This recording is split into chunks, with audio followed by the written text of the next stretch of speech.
Vamos a ver las escrituras, hermanos. En el Evangelio según San Lucas.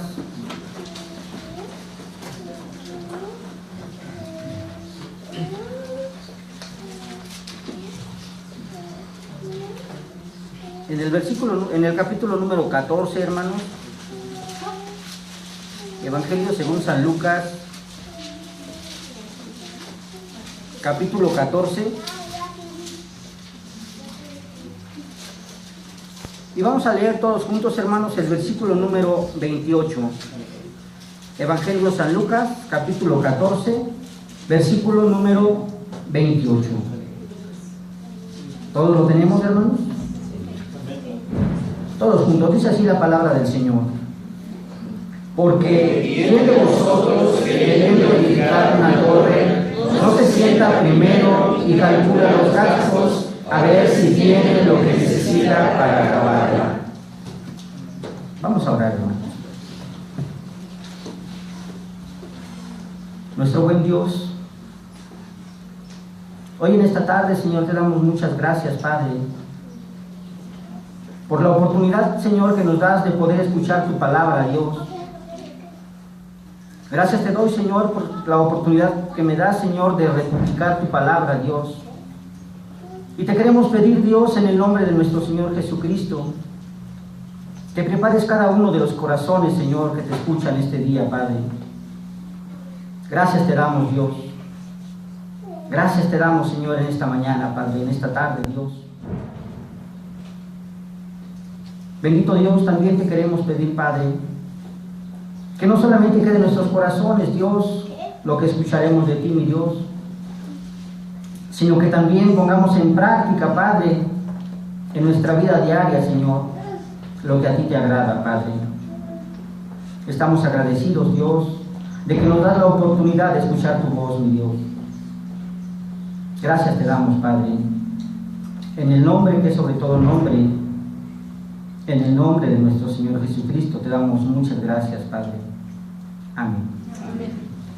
Pues bien, hermanos, para mí es un gran privilegio estar delante de esta congregación. El tema que traemos el día de hoy, hermanos, como viene en el boletín, se llama "Lo que cuesta ser un verdadero cristiano". Y ya leímos el pasaje en la Escritura, en el Evangelio según San Lucas, que dice así la palabra del Señor. Lo voy a repetir, dice: porque ¿quién de vosotros, queriendo edificar una torre, no se sienta primero y calcula los gastos a ver si tiene lo que necesita para acabar? En este tiempo, hermanos, es muy fácil que todos comencemos, hermanos, a desarrollar un proyecto. Todo lo podemos hacer, hermanos, de una forma muy sencilla.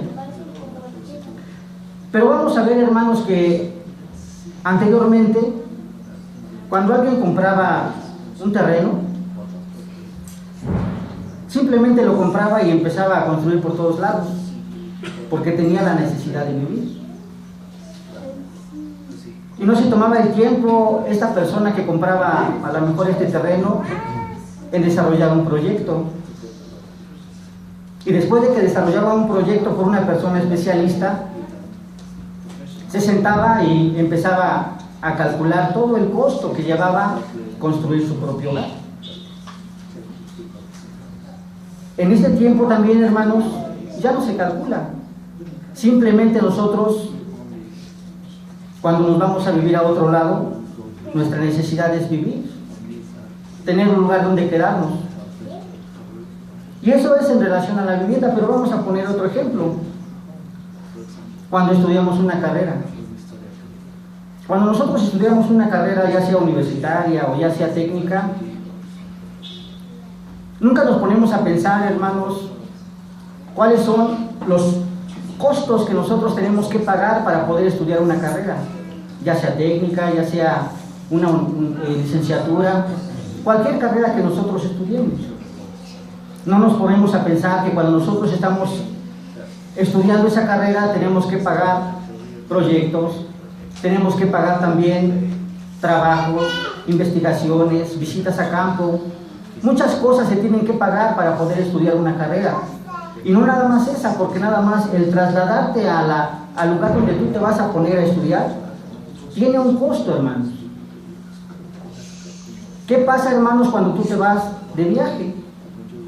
Cuando tú te vas de viaje, muchas veces los viajes se improvisan, porque no se consideran también los gastos que lleva este viaje. Nosotros no pensamos que vaya a pasar ningún problema. Simplemente nosotros agarramos y nos vamos a un viaje, pero no pensamos que a lo mejor en ese viaje nos vamos a enfermar, o no pensamos que en ese viaje se nos va a ponchar a lo mejor la llanta del coche, o no pensamos nunca que vamos a sufrir algún accidente. Simplemente lo que hacemos es agarrar nuestras maletas y nos vamos de viaje, sin calcular los gastos que esto lleva.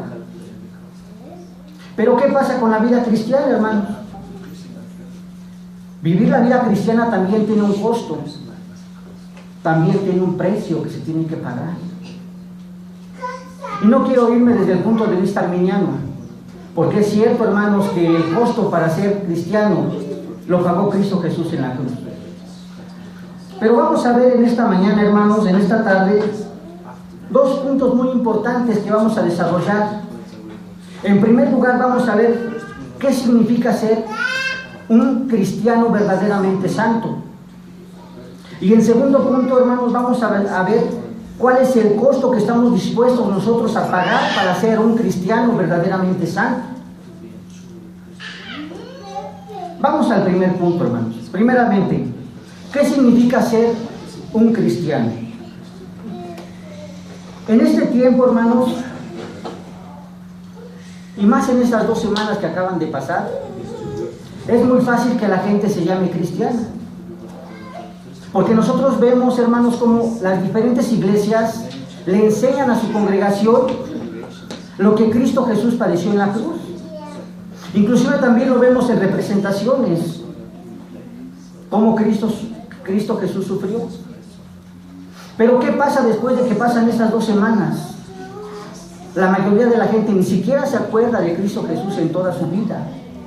La mayoría de la gente ni siquiera se acuerda del Señor, porque ya pasó la Semana Santa, porque ya pasaron las semanas, como dice el mayor. Y la mayoría de la gente ni siquiera se acuerda del Señor. Y yo me pregunto, hermanos, ¿en realidad eso es ser un creyente en Cristo? ¿En realidad eso implica que tú seas un cristiano verdaderamente santo? En este tiempo también nosotros encontramos diferentes campañas de, entre comillas, evangelización. Nos encontramos gente en la calle que se acerca contigo y te dice: di esta oración, confiesa a Cristo Jesús en tu corazón. Y cuando ya llegan, muchas personas sí hacen esa oración y muchas personas sí confiesan esa confesión, valga la redundancia, y hasta te llevan a la iglesia. Y pasadas algunas semanas o meses hasta te bautizan en las iglesias.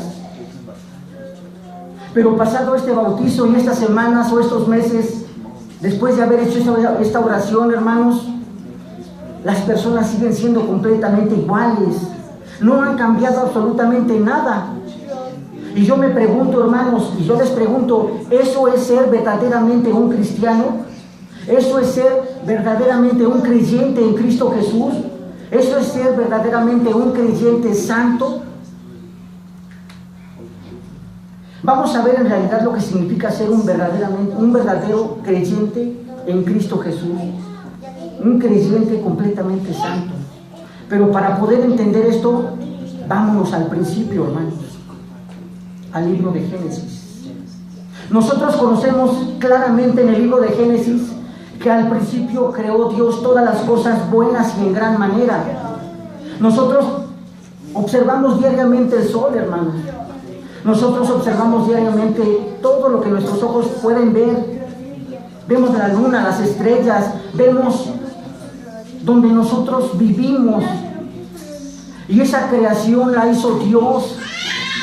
Y cada vez que Dios hacía algo, y lo podemos ver en el Génesis, decía Dios que eso que había creado era bueno.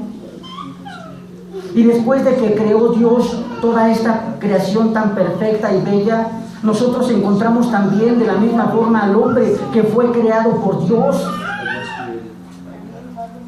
Y cuando fue creado por Dios, Dios dijo que no nada más era bueno, sino que era bueno y en gran manera. Entonces podemos entender claramente que Dios creó esta creación buena y en gran manera. Podemos decir claramente entonces que el primer hombre que estuvo aquí en la tierra era un hombre bueno, era un hombre que tenía la imagen de Dios, era un hombre santo, era un hombre justo y era un hombre que tenía conocimiento de Dios. Pero ¿qué pasa, hermanos? Ciertamente nosotros sabemos y leemos en la Escritura que Dios le dio leyes al hombre que tenía que cumplir. Sin en cambio, ¿qué fue lo que pasó? Que el hombre no obedeció. Y a causa de esa desobediencia, entró el pecado en esta perfecta creación que Dios había hecho. Y había puesto al hombre como corona de la creación. Pero ¿qué pasa más adelante? Nosotros sabemos totalmente, conocemos bien la historia. Que tuvo que ser enviado Cristo Jesús.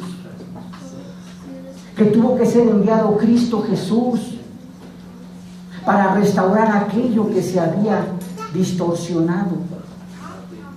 Para poder otra vez el hombre tener comunión directamente con Dios. Tuvo que venir Cristo Jesús a dar su vida por cada uno de nosotros.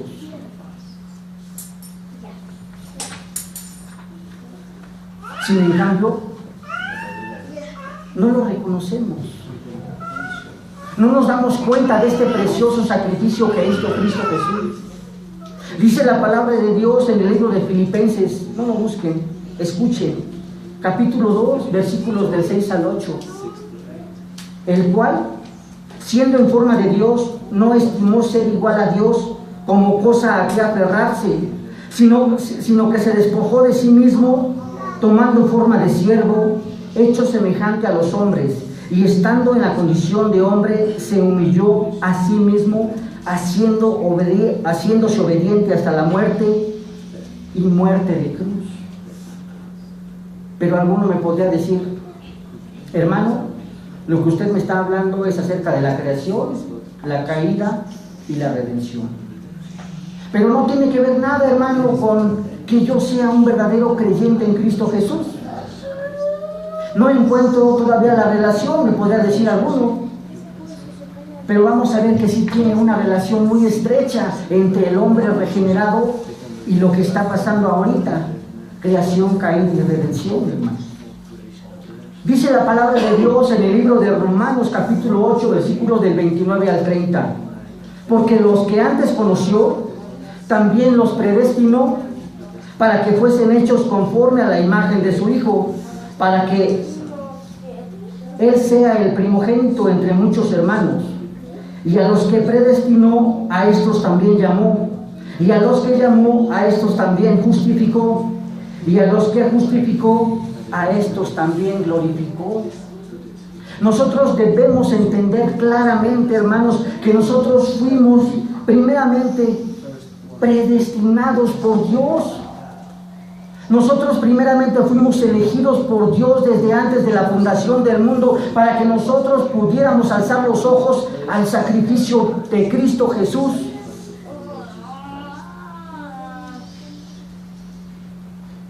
Fuimos elegidos por Dios. Somos privilegiados porque fuimos elegidos por el Creador. Sin en cambio, en este tiempo, mucha gente se levanta el cuello y dice, yo recibí a Cristo Jesús. Yo recibí al Señor y ahora Él es mi Dios. No es cierto. Fuimos elegidos por el Señor. Fuimos elegidos por Dios, fuimos predestinados por Dios para que nosotros pudiéramos alzar los ojos, porque nuestra condición era una condición de muerte, porque nosotros estábamos en enemistad con Dios, porque dentro de nosotros no había nada bueno, absolutamente nada bueno. Dice la palabra de Dios que nosotros somos como trapo de inmundicia, que en nosotros no hay absolutamente nada bueno. Entonces, ¿por qué nos jactamos nosotros de que recibimos a Cristo Jesús como nuestro Señor, si nosotros estamos muertos en nuestros delitos y pecados? Por la misericordia de Dios, nosotros hemos sido regenerados, porque hemos sido predestinados desde antes de la fundación del mundo para nosotros poder ser hijos de Dios, para ser nosotros llamados coherederos con Cristo Jesús.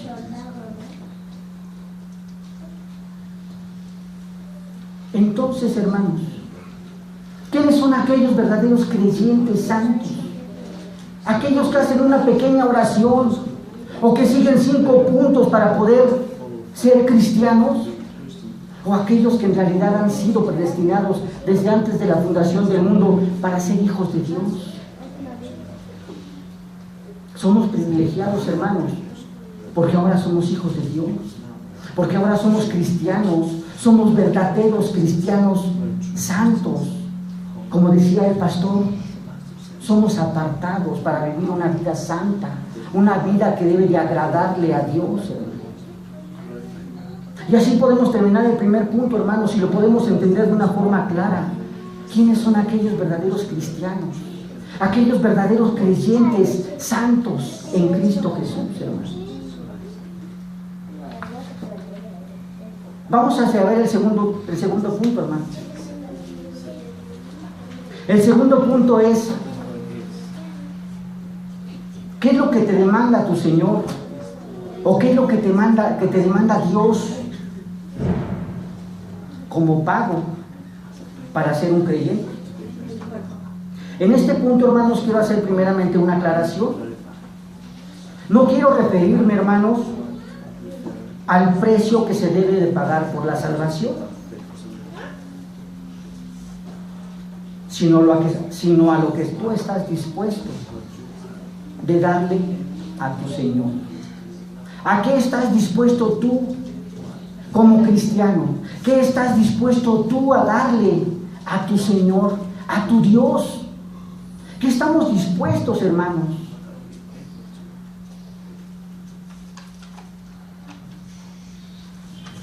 Y para poder entender este punto, nuevamente tenemos que irnos al principio de todas las cosas.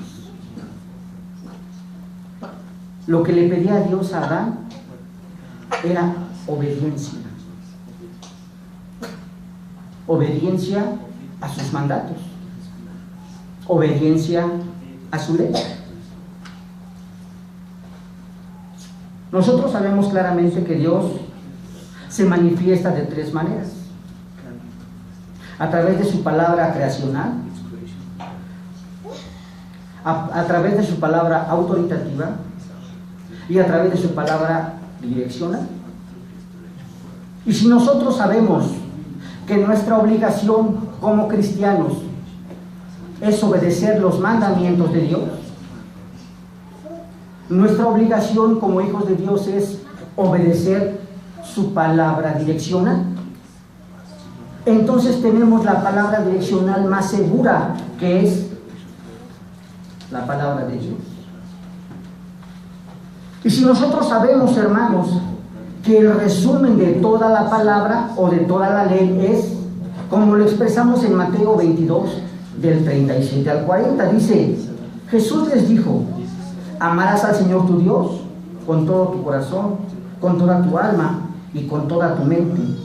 Este es el primero y grande mandamiento. Y el segundo es semejante: amarás a tu prójimo como a ti mismo. De estos 2 mandamientos depende toda la ley y sus profetas. Entonces podemos entender claramente qué es lo que está demandando Dios de nosotros en primer lugar. Lo que está diciendo el Señor es que lo debes amar. Ama a Dios.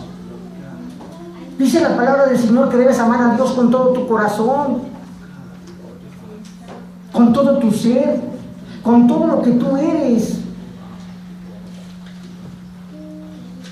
Pero lamentablemente, hermanos, no se ama al Señor, no se ama a Dios.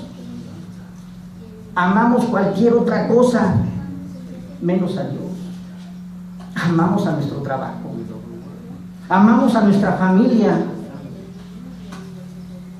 amamos nuestras diversiones, amamos nuestras actividades sociales más que a Dios. Y lo que nos está demandando el Señor es amarlo a Él. Pero ¿a qué nos referimos nosotros con amar a Dios? No es un simple sentimiento, hermanos. No nada más es decir yo amo a Dios y un sentimiento que nazca así de la nada. No, porque aún para poder nosotros amar a Dios, no depende del hombre amar a Dios, sino también depende de Dios que el hombre ame a Dios. Vamos a poner un pequeño ejemplo. Acuérdense, hermanos, los que están casados, cuando conocieron a su pareja. Era algo muy bonito, ¿no? Conocieron a su pareja y empezaron a convivir.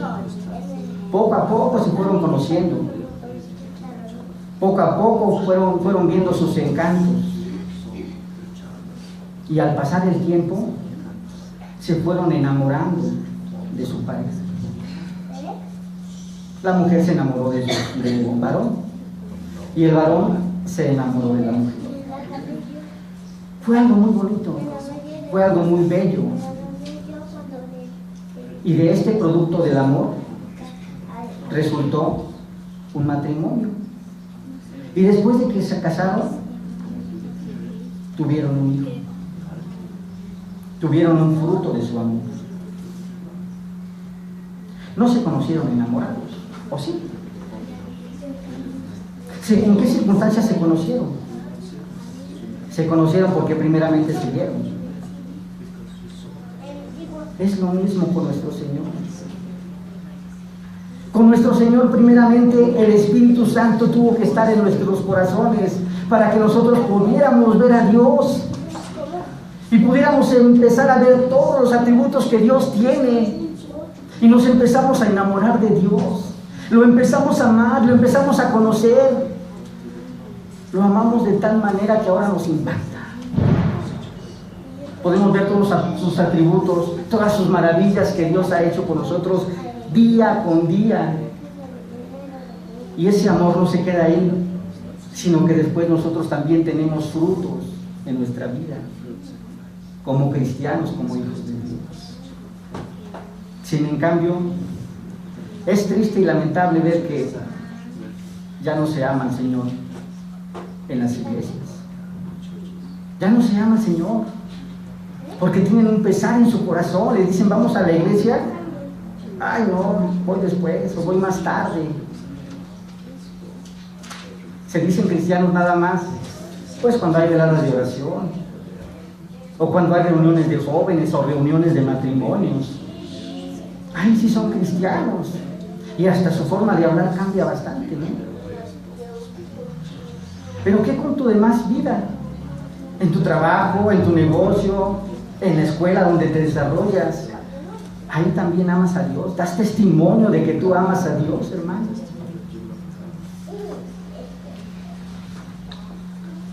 Nuestras palabras deberían de ser como las que dice el apóstol San Pablo. Porque para mí, el vivir es Cristo y el morir es ganancia, hermanos. Lo que nosotros debemos hacer es que debemos vivir para Cristo. Sin en cambio, eso tampoco ya sucede, hermano. Es lamentable. La segunda parte de este versículo dice que debes amar a Dios con todo tu corazón. Y ya quedó muy claro, ¿no? Que debe ser lo primero en tu vida. Pero también debes amar a tu prójimo como a ti mismo. Vamos a ver qué es lo que dice Lucas, hermanos, en este mismo versículo, en este mismo capítulo 14. Pero vamos a leer el versículo número 26.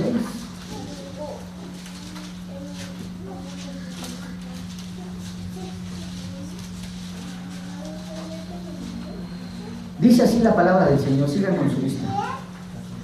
Si alguno viene a mí y no aborrece a su padre y madre y mujer e hijos, hermanos y hermanas, y aún también su propia vida, no puede ser mi discípulo. Qué difícil, ¿no? Si nosotros lo viéramos desde un punto de vista fundamentalista o arminiano, me tendría que apartar de mi familia y me tendría que ir a lo mejor a una iglesia, apartado, para poder amar al Señor. Pero este pasaje de la Escritura no te está diciendo esto. Este pasaje de la Escritura te está diciendo que lo primero en tu vida no debe de ser ni tu padre, ni tu madre, ni tu hermana, ni tu prójimo, sino lo primero que debe de ser es Dios en tu vida.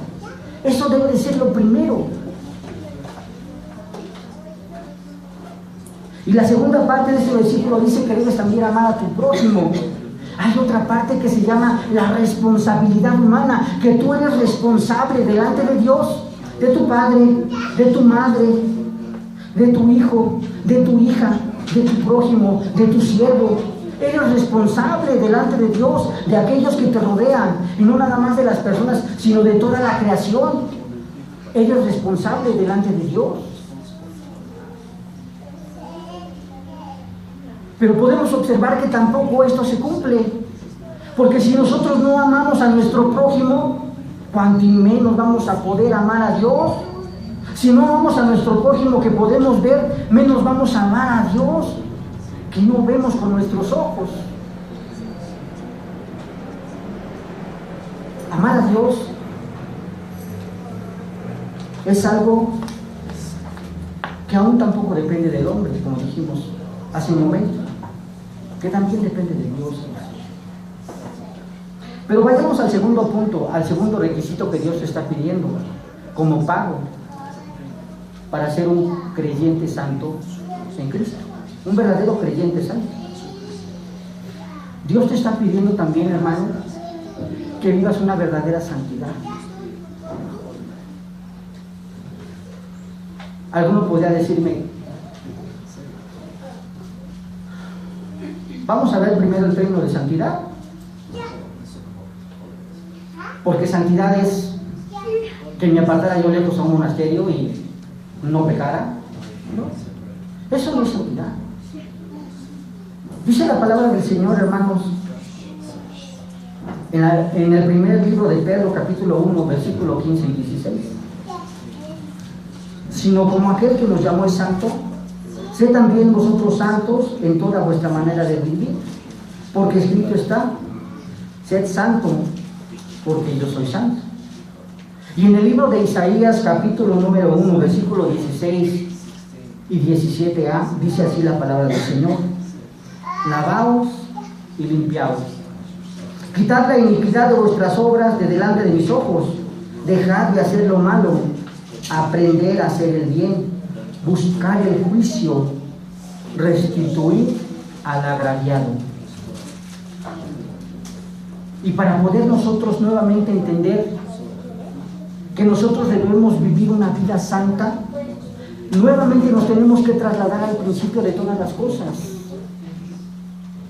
Con Adán. ¿Cómo era Adán antes de caer? Tenía la imagen de Dios. Tenía conocimiento. Era justo y era santo delante de Dios. Porque el pecado todavía no había entrado en esa perfecta creación. Y porque dice la palabra de Dios que Dios lo había hecho todo bueno y de gran manera. Entonces podemos entender de una forma clara que el primer hombre era santo delante de Dios. Pero ¿qué fue lo que pasó, hermanos, con la creación? esta imagen no se perdió, sino se distorsionó, quedó como borrosa, hermano. Y lo que vino Cristo Jesús a hacer es a volver a restaurar esa imagen de Dios, para que ahora nosotros que somos redimidos en Cristo Jesús, nosotros volvamos a ser nuevamente como al principio, santos delante de Dios, con conocimiento delante de Dios y justos delante de Dios, hermano. Pero ¿qué es lo que pasa, hermanos? Que el hombre no está dispuesto a dejar sus pecados. El hombre no está dispuesto a dejar lo que diariamente acostumbra a hacer, porque está acostumbrado a pecar.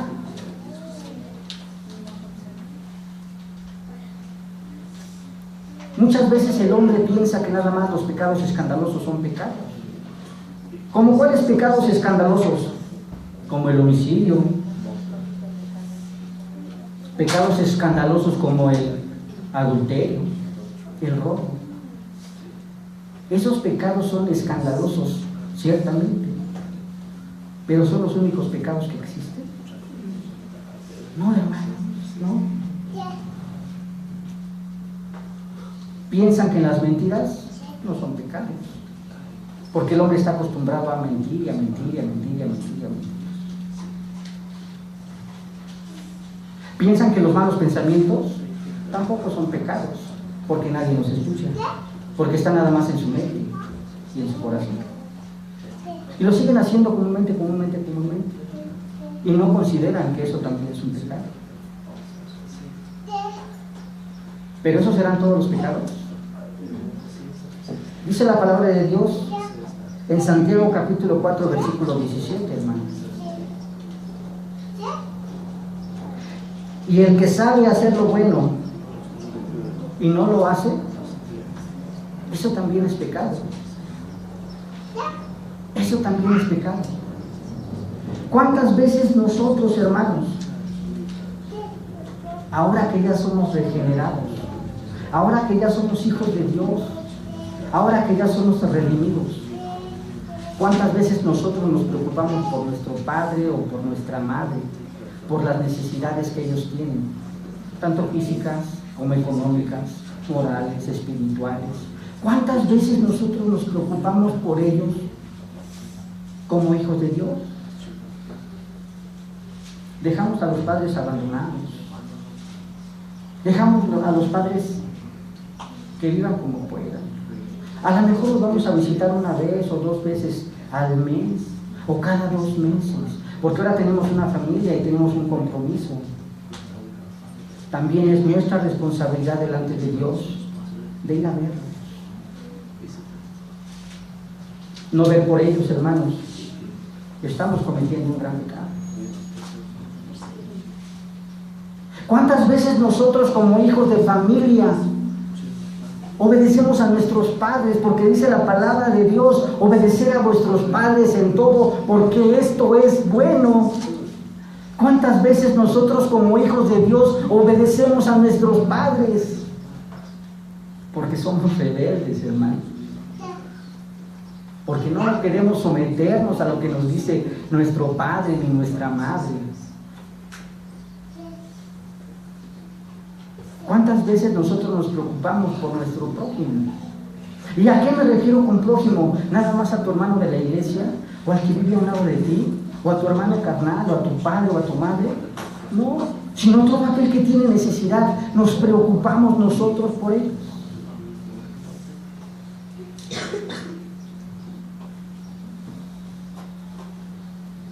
No nos preocupamos, hermanos. Es triste y es lamentable. Nosotros deberíamos de ser ejemplo, si es que nosotros hemos renacido de nuevo, como lo dice la primera epístola del apóstol San Pablo.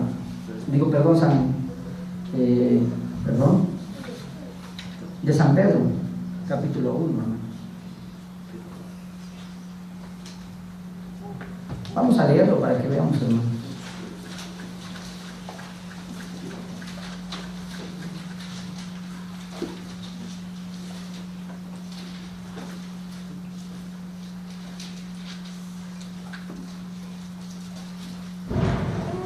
capítulo número 1, versículo del 15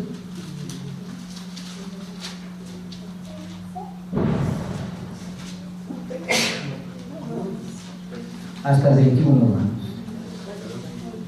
Sigan con su vista, hermanos. Dice así: sino como aquel que nos llamó es santo, sed también vosotros santos en toda vuestra manera de vivir, porque escrito está: sed santos, porque yo soy santo. Y si invocáis por Padre aquel que sin acepción de personas juzga según la obra de cada uno, conducíos en temor todo el tiempo de vuestra peregrinación, sabiendo que fuisteis rescatado de vuestra vana manera de vivir, la cual recibisteis de vuestros padres, no con cosa corruptible, como oro y plata, sino con la sangre preciosa de Cristo, como de un cordero sin mancha y sin contaminación, ya destinada desde antes de la fundación del mundo, pero manifestado en los postreros tiempos por amor de vosotros, y mediante el cual creéis en Dios, quien le resucitó de los muertos y le ha dado gloria, para que vuestra fe y esperanza sean en Dios. Si es que nosotros hemos sido regenerados, hemos sido comprados con la preciosa sangre de Cristo Jesús, lo que te está pidiendo Dios es que vivas una vida santa, hermano. Que vivas una vida en la cual aborrezcas el pecado, te hagas un lado del pecado.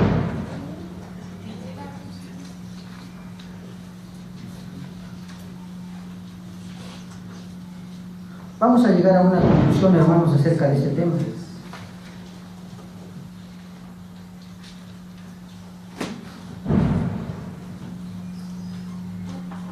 La conclusión dice así: ser un creyente verdaderamente santo en Cristo Jesús tiene un gran costo, tiene un gran precio, que no todos están dispuestos a pagar. Es decir, estamos dispuestos como hijos de Dios a abandonar todos nuestros deseos. Estamos dispuestos como hijos de Dios a abandonar, no desechar, a hacer a un lado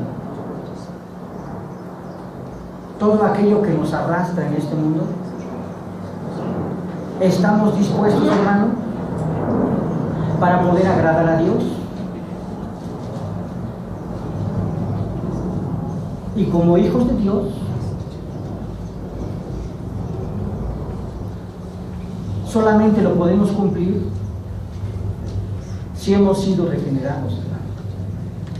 Si hemos nacido nuevamente. Y si tú no estás dispuesto a hacerlo, hermano, puede que no haya sido regenerado. Yo no puedo juzgar, pero ten cuidado, porque si tú no estás dispuesto a pagar lo que Dios te pide,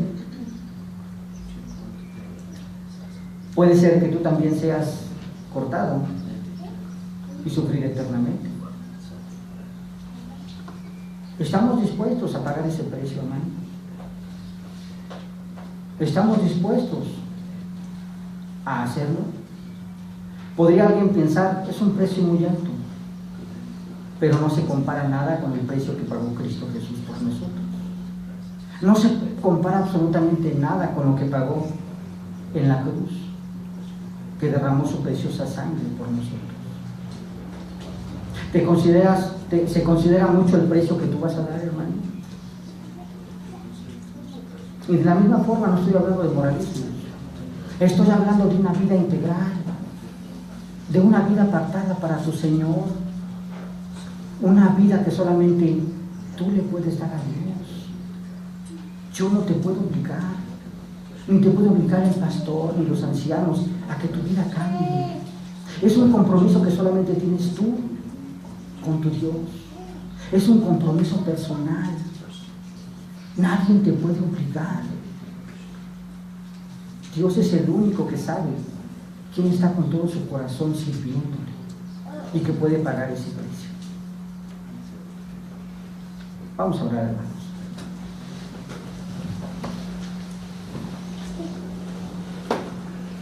Bendito Dios, hoy en esta tarde, Señor, te doy gracias, Padre, porque hemos escuchado tu voz, Dios, porque hemos escuchado, Señor, lo que tú demandas para nosotros, para nuestras vidas, Padre. Permite, Señor, que puedan ser sellados en nuestros corazones, Señor, tus palabras, Padre, y que podamos escuchar tu ley, Señor, de una forma clara para poder obedecerla, Dios. Gracias te damos, Dios, por esta oportunidad que nos da, Señor, de hacer lo recto delante de tus ojos, Dios. No mirando al hombre, Señor, sino mirándote a ti, Señor, a tu majestad, Padre. Te doy gracias, Dios, en esta tarde, en el nombre que es sobre todo nombre, en el nombre de Cristo, nuestro Señor. Amén, Padre.